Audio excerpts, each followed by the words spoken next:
আসসালামু আলাইকুম প্রিয় শিক্ষার্থীরা, আমরা এই পর্বে কথা বলবো চ্যাপ্টার 2 নিয়ে। তো চ্যাপ্টার 2 এর যতগুলো এমসিকিউ আছে সমস্ত এমসিকিউগুলোকে কিন্তু আমরা কয়েকটা টাইপে ভাগ করেছি এবং একই টাইপের এমসিকিউগুলো আমরা একসাথে তোমাদের জন্য সমাধান করে দিব, যাতে করে এই এমসিকিউগুলো যখন তোমরা প্র্যাকটিস করবা তোমাদের জন্য সুবিধা হয়। তো চলো দেরি না করে আমরা আমাদের মূল আলোচনা বা মূল কাজ আমরা শুরু করি। ওকে, তো আমরা এই পর্বে যেই টাইপটা নিয়ে আমরা কথা বলছি ওই টাইপের শিরোনাম হচ্ছে পদার্থ ও তার অবস্থা, অর্থাৎ পদার্থ যে কঠিন তরল বায়বীয় হতে পারে এবং এই যে পদার্থের অবস্থার পরিবর্তনগুলো ঘটে তাপ প্রয়োগে হতে পারে বা তাপ হ্রাসকরণে হতে পারে, এইগুলো নিয়ে আমাদের এবার এই পর্বের আলোচনা। আচ্ছা, তো আমরা এখন যাচ্ছি আমাদের আলোচনায়। দেখো আমাদের জন্য ফার্স্ট কোশ্চেন যে কি বলছে এখানে, যে তাপমাত্রা পরিবর্তনের সাথে অবস্থার পরিবর্তন হলেও কোনটি পরিবর্তন হয় না। মানে এখানে বুঝাতে যাচ্ছে যে তাপ প্রয়োগ করলে তো পদার্থের অবস্থার পরিবর্তন হয়, কিন্তু তাপ প্রয়োগ করার ফলেও পদার্থের কোন জিনিসটা ফিক্সড থাকে বা চেঞ্জ হয় না। তো এটার অ্যান্সার হবে ক নাম্বারটা যে অণুর গঠন। দেখো অণুর যে গঠন, তাপ দিলে অণুটা প্রসারিত হয়, অণুর গঠনটা প্রসারিত হয়, কিন্তু অণুর গঠনের মধ্যে চেঞ্জ আসে না। লাইক ধরো পানি H2O, এখানে হাইড্রোজেন এবং অক্সিজেনের যে ফরমেশনটা, তাপ প্রয়োগ করলেও কিন্তু এই ফরমেশনটা চেঞ্জ হবে না। হয়তো অণুটা প্রসারিত হবে, কঠিন থেকে তরল হবে, তরল থেকে গ্যাসীয় হবে, বাট আদার সমস্ত কিছু কিন্তু ঠিক সেম থাকবে।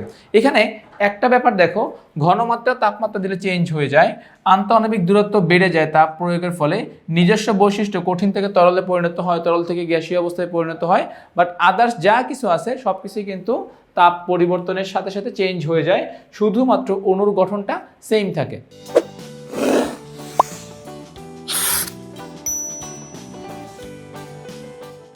ওকে, তো এবারে যাচ্ছি আমরা আমাদের সেকেন্ড প্রশ্নে। কি বলতেছে দেখো, যে কোনটি সাধারণ তাপমাত্রায় তরল। আচ্ছা, তো এটা সঠিক অ্যান্সারটা হবে পারদ। দেখো পারদ হচ্ছে একমাত্র তরল ধাতু যেটা সাধারণ তাপমাত্রায়ও তরল অবস্থায় থাকে। অন্যান্য যে পদার্থগুলো আছে প্রোপেন থেকে গ্যাসীয় অবস্থায়, কর্পূর, এই আয়োডিন এরা থাকে কঠিন অবস্থায়। তো সাধারণ তাপমাত্রা যেহেতু তরল বলেছে, সাধারণ তাপমাত্রা তরল অবস্থায় থাকে কি পারদ। আচ্ছা গেল এটা।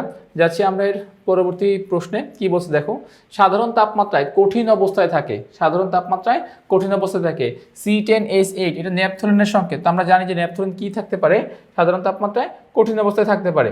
আচ্ছা, তো C10H8, ওকে গেল এটা। তারপরে S8 সালফার, আয়োডিন, এরা সবাই সাধারণ তাপমাত্রায় কঠিন অবস্থায় থাকতে পারে।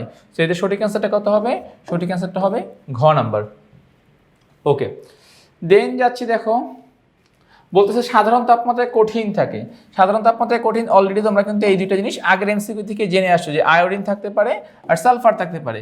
ব্রোমিনটা সাধারণ তাপমাত্রায় তরল অবস্থায় থাকে। সো এখানে ব্রোমিনটাকে আমরা অ্যান্সার হিসেবে নিতে পারবো না, কারণ আমাদেরকে প্রশ্নে কঠিন বলেছে। সো 1 ও 2 সঠিক, তো আমরা এখান থেকে আমরা নিচ্ছি ক নাম্বারটা। 4 সঠিক অ্যান্সার হবে ক নাম্বারটা। 5 নম্বর প্রশ্নে যাচ্ছি দেখো, কি বলতেছে, যে এ বি ও সি একই পদার্থের তিনটি অবস্থা নির্দেশ করলে, এ বি সি একই পদার্থের তিনটি অবস্থা নির্দেশ করলে নিচের থেকে 5 ও 6 নং প্রশ্নের উত্তর দাও। সো আমরা আরেকটু যাই। আচ্ছা, তো দেখো এখান থেকে বুঝি আগে, এ হচ্ছে পদার্থের কঠিন অবস্থা, বি হচ্ছে পদার্থের তরল অবস্থা, আর সি হচ্ছে পদার্থের গ্যাসীয় অবস্থা।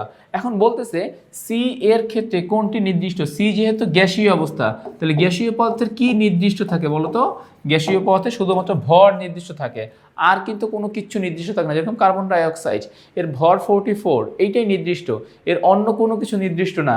না কার্বন ডাইঅক্সাইডের আকার নির্দিষ্ট, না আয়তন নির্দিষ্ট, না আকৃতি ও আয়তন নির্দিষ্ট, কোনোটাই নির্দিষ্ট না, শুধুমাত্র ভরটাই নির্দিষ্ট।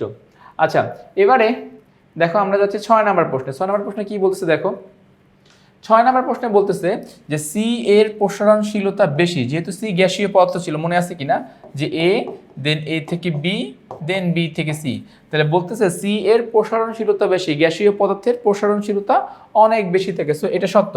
আচ্ছা, 2 নম্বরে বলছে এ এর মানে এ অধিক দৃঢ় পদার্থ। দৃঢ় মানে কি বলতো? দৃঢ় মানে হচ্ছে শক্ত, তার মানে এটাও সত্য, এ অধিক দৃঢ় পদার্থ, এটাও সত্য। আর 3 নাম্বার, বি এর আয়তন নির্দিষ্ট। বি যেহেতু তরল পদার্থ, তরল পদার্থের নির্দিষ্ট আকার না থাকলেও নির্দিষ্ট আয়তন থাকে। ঠিক আছে, তরল পদার্থের নির্দিষ্ট মাপঝোপ থাকে। তার মানে এখান থেকে আমরা 3টা জিনিসই সঠিক পাচ্ছি। তাহলে 6 এর সঠিক অ্যান্সার কত হবে? আলটিমেট সঠিক অ্যান্সারটা হবে আমাদের ঘ নাম্বার। 6 নম্বর প্রশ্নের সঠিক অ্যান্সারটা হচ্ছে ঘ নাম্বার। আচ্ছা, এবার যাচ্ছে পরবর্তী প্রশ্নে, দেখো কি বলতেছে যে পদার্থ সাধারণত কয় অবস্থায় থাকতে পারে। আমাদের কেমিস্ট্রি বইয়ে পদার্থের সবসময় 3টা অবস্থায় ব্যাখ্যা করা হয়। পদার্থ 3 অবস্থায় থাকতে পারে, কঠিন, তরল, বায়বীয়। ব্যাস হয়ে গেল। তো তাহলে আমাদের এই পর্বে যতগুলো এমসিকিউ প্রশ্ন ছিল, মাত্র 7টা প্রশ্ন। এখান থেকে দেখো সবগুলো কিন্তু বোর্ডে আসা প্রশ্ন। ইভেন লাস্ট কোশ্চেনটা চট্টগ্রাম বোর্ড 2017-তে এসেছে। তো এইভাবেই কিন্তু আমরা প্রত্যেকটা টপিকের সাথে আমাদের রিলেভেন্ট যে বোর্ড প্রশ্নগুলো আছে, যেগুলো খুব গুরুত্বপূর্ণ, সামনের পরীক্ষাগুলোতে আসতে পারে বা প্রিভিয়াস ইয়ারের পরীক্ষাগুলোতে এসেছে, এভাবেই আমরা আমাদের এই পর্বগুলোকে সাজিয়েছি। তো আজ এ পর্যন্তই। নতুন কোনো পর্বে আবার তোমাদের সাথে দেখা হবে। ততক্ষণ পর্যন্ত সবাই ভালো থাকো, সুস্থ থাকো। আল্লাহ হাফিজ।